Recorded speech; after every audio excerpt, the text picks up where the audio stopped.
Today we are going to start chapter 9. Some applications of trigonometry.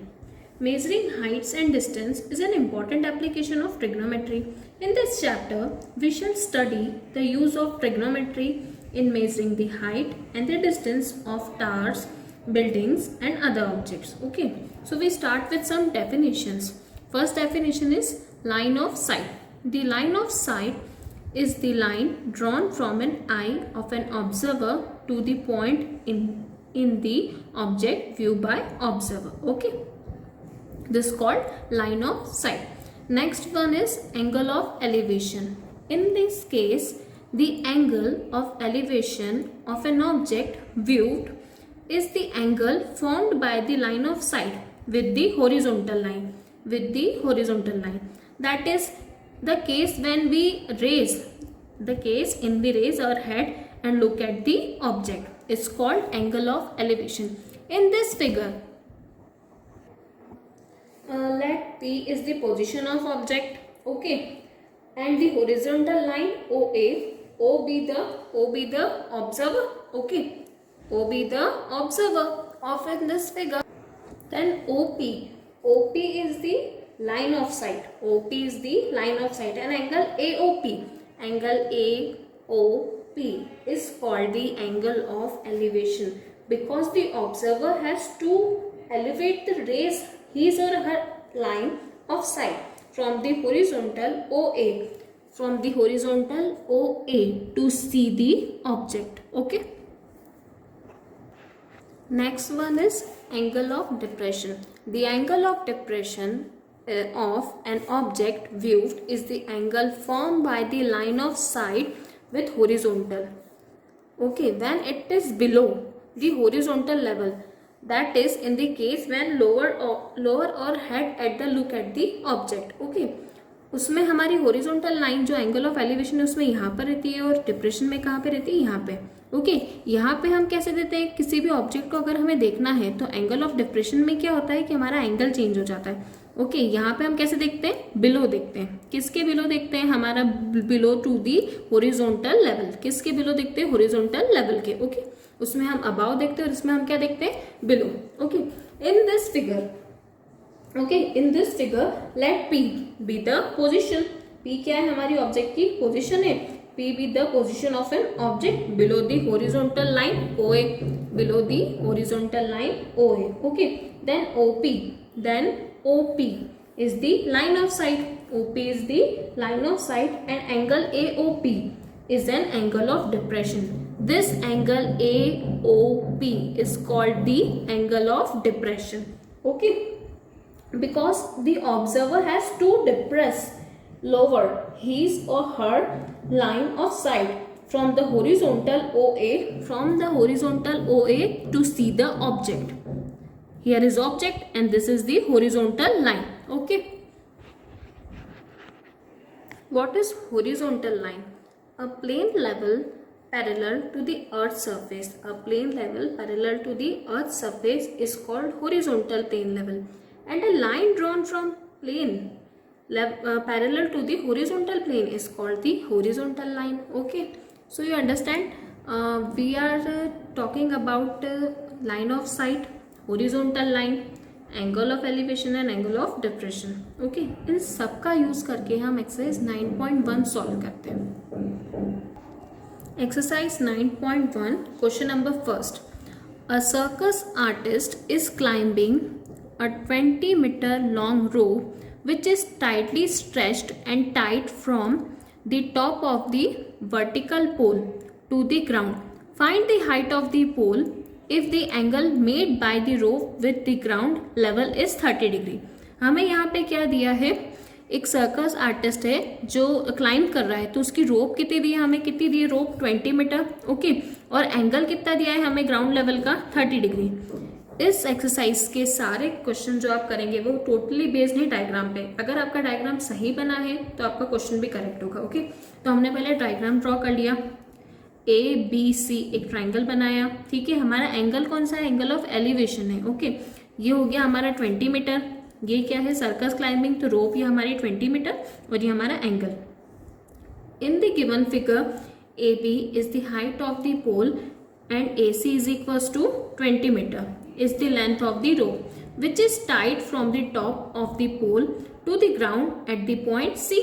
Okay, कैसा angle बन रहा है हमारा, ये कैसा ट्राइंगल बन रहा है, राइट एंगल ट्राइंगल बन रहा है। तो हम ले लेंगे in right angle triangle ABC क्या बन रहा है हमारा 30 डिग्री। 30 डिग्री मतलब हमें क्या है, अननोन अपॉन नोन टर्म अगर हम इसमें लेकर चले, ठीक है, या नोन अपॉन अननोन, हम इसमें दो टर्म्स है हमारे पास, तो हम अननोन अपॉन नोन टर्म लेकर चले तो हमारी अननोन टर्म कौन सी है, अननोन टर्म है हमारी AB और नोन टर्म हमारी कौन सी है, हमारी AC। ठीक है, मतलब कि ये क्या हो गया हमारा परपेंडिकुलर और ये क्या है हमारा हाइपोटेनियस।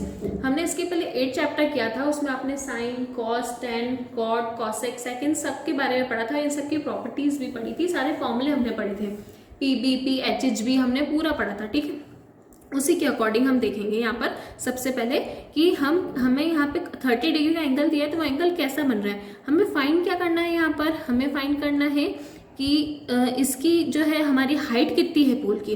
तो हमारी अननोन टर्म क्या हो गया पोल और नोन टर्म क्या है जो हमारा गिवन रोप है। ठीक है, और एंगल कितना बन रहा है हमारा 30 डिग्री का। सो परपेंडिकुलर अपॉन हाइपोटेनियस, तो परपेंडिकुलर अपॉन हाइपोटेनियस किस में होता है, साइन में, और एंगल दिया है थीटा की प्लेस में हम यहाँ पे कितना यूज करेंगे 30 डिग्री, क्योंकि 30 डिग्री हमें गिवन है। So sine 30 is equal to P upon H। P क्या है हमारा AB और H क्या है हमारा AC। ओके, AB हमारी अननोन टर्म है, AC हमारे पास गिवन है कितना है 20। साइन 30 की वैल्यू आपको पता है, आपने प्रीवियस चैप्टर में पूरी टेबल पढ़ी है। साइन 30 की वैल्यू कितनी होती है हमारी 1/2 is equal to AB upon 20। Cross multiplication कर सकते हैं तो हमारा क्या हो जाएगा AB is equal to 20/2, cancel कर देंगे कितना आ जाएगा 10 metre. Hence the height of the pole is 10 metre. तो इस प्रोसेस का यूज करके, इस मेथड का यूज करके हमने क्या किया, पोल की हाइट को फाइंड कर लिया। Okay, now question number 2। A tree break due to storm, the broken part bends so that the top of the tree touches the ground, making of an angle 30 degree with it. The distance between the foot of the tree and the point where the top touches the ground is 8 meter. Find the height of the tree. Okay, इस question में हमें क्या करना है, tree की height find करना है। ये ट्री हमारी पहले क्या थी, ऐसी खड़ी थी, ब्रेक मतलब ये टूट कर गिर गई। तो अगर हम ऐसे देखें ऐसे दिखे तो लेंथ तो हमारी सेम होगी। अगर हम ऐसे मेजर करें तो हमारी लेंथ, और अगर हम ऐसे मेजर करें तो हमारी लेंथ इक्वल हो जाएगी। Okay, so let AC was the original tree. हमने लेट किया कि जो पूरा हमारा AC है ये क्या है हमारा ओरिजिनल ट्री है। Due to storm it was broken into 2 parts. क्या हो गया ये, ड्यू टू स्ट्रोम ये 2 पार्ट्स में हमारा ब्रोक हो गया। देन ब्रोकन पार्ट क्या हो गया हमारा A-B, its A and its A-B is making 30 degree with the ground. कितने का एंगल बना रहा है वो 30 डिग्री का एंगल बना रहा है हमारा। तो हमारे पास 2 ट्राइंगल बन रहे हैं, एक तो हमारा बनेगा हमारा A-B। ठीक है, तो इसी ट्राइंगल का यूज करके हम फाइंड कर सकते हैं। ठीक है, इन ट्राइंगल A-BC ये ट्राइंगल अगर हमने लिया तो हमारा क्या हो जाएगा BC अपॉन AC। क्यों, क्योंकि tan 30 डिग्री, tan मतलब कि हमारे पास क्या है यहाँ पर परपेंडिकुलर अपॉन बेस। ठीक है, हम परपेंडिकुलर अपॉन बेस लेके चल रहे हैं क्योंकि बेस हमें ऑलरेडी कितना गिवन है 8 मीटर, और हमारा जो परपेंडिकुलर है वो कैसे टर्म है हमारी अननोन टर्म है। तो यहाँ पे हम अननोन अपॉन नोन लेकर चलते हैं तो हमारा क्या हो जाएगा in triangle A-BC unknown term कौन सी हमारी BC और नोन टर्म कौन सी हमारी A-C। तो tan 30 डिग्री, tan इसलिए लगा क्योंकि क्या हुआ हमारा perpendicular upon base. Okay, tan 30 degree angle हमें ऑलरेडी गिवन था 30 डिग्री। tan 30 डिग्री की वैल्यू आप टेबल से फाइंड कर सकते हैं, कितनी आपकी होती है 1/√3। BC अपॉन हमारी BC अननोन टर्म है और A-C नोन टर्म है, नोन टर्म की वैल्यू कितनी है हमारी 8। ओके, अब हम क्रॉस मल्टीप्लीकेशन करेंगे तो BC हमारा कितना हो जाएगा 8/√3, 8 इधर चला जाएगा। ठीक है, तो BC is equal to 8/√3 metre. Give it to equation number 1। Again this in this triangle. ठीक है, हम फिर से अगर इस ट्राइंगल को लेकर चले तो हम क्या कर सकते हैं इसमें, हम अब एक बार हमने क्या करा ब्रेक ट्री का निकाला। ठीक है, और अगर ट्री हमारा ऐसा ही था तो हम उसको लेके चलेंगे A-C अपॉन A-B। ठीक है, A-C एंड A-B अगर हम ये लेकर चलते हैं तो क्या हो जाएगा हमारा cos 30 डिग्री हो जाएगा, क्योंकि cos क्या होता है हमारा बेस अपॉन हाइपोटेनियस। ठीक है, हमारा ये हो गया। तो ये B अपॉन H हमने कितना है हमारा बेस कितना है 8, और ये हमें A-B तो फाइंड करना है। ये cos 30 की वैल्यू कितनी होती है √3/2। ठीक है, हम इसको सॉल्व करेंगे तो 8 2 हो जाएगा हमारा 16 और ये √3 आ जाएगा अपॉन में। a-b is equal to 16 upon √3 metre and give it to equation number 2। अब हम इन दोनों इक्वेशन का यूज करके ना ऐड कर सकते हैं।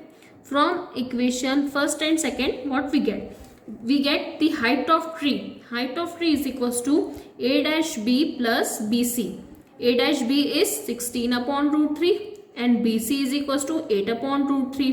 ओके, एलसीएम लेके हम सॉल्व कर सकते हैं। हम इसको एलसीएम हमारा बेस सेम है, ठीक है, तो 16 प्लस 8 कितना हो जाएगा हमारा 24 and it will B 24 upon √3। अब हमारी टर्म कहाँ पे आ गई √3 अपॉन में। अब हमारे पास अगर रूट में कोई टर्म आती है डिनोमिनेटर में तो हम उसे क्या करते हैं, रैशनलाइज करते हैं। 9th स्टैंडर्ड में हमने रैशनलाइज करना सीखा है, तो √3 को क्या कर देंगे हम, रैशनलाइज कर देंगे। ये हो जाएगा 24 upon √3 into √3 and upon √3, so it will B 24 √3, okay, and √3 into √3 will be 3, so 24 upon 3 24 √3 upon 3 से हम इसको कैंसिल कर सकते हैं। कितने टाइम में कैंसिल होगा हमारा, 8 टाइम में, then it will be 8 √3, hence the height of the tree is 8 √3 metre. Okay, आप यहाँ पे चाहे तो √3 की वैल्यू पुटअप करके भी पूरा आंसर निकाल सकते हैं। You know very well the value of √3, value of √3 is 1.732 into 8, तो आपके पास एग्जैक्ट पॉइंट में वैल्यू भी आ सकती है। ओके